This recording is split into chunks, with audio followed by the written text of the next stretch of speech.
Friends, நான் இன்றைக்கி வந்து பார்த்திங்கன்னா கருவேப்பிலை தொகையில் வந்து பண்ண போகிறேன். இப்போ 20 ரூபாய்க்கு காலையில் சப்ஜி மண்டி போயிருந்தேன். 20 ரூபாய்க்கு வந்து பாருங்கள் எவ்வளோ கருவேப்பிலை கொடுத்துருக்காங்கன்னு பாருங்கள்.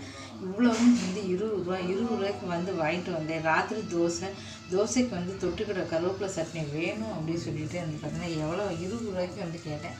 20 ரூபாய்க்கு வந்து 10 ரூபாய்க்கு அப்படின்னா கம்மியாகிடுது. சில சமயம் கருவேப்பிலை கிடைக்குது, சில சமயம் கிடைக்க மாட்டேங்குது அப்படின்னு சொல்லிட்டு 20 ரூபாய்க்கு கருவேப்பிலை வேணும். இப்போ இது எல்லாத்தையுமே வந்து ஃபஸ்ட்டு உருகி கழுவி வந்து பார்த்திங்கன்னா ஒவ்வொன்றா வந்து நான் ஸ்டெப் காட்டுறேன்.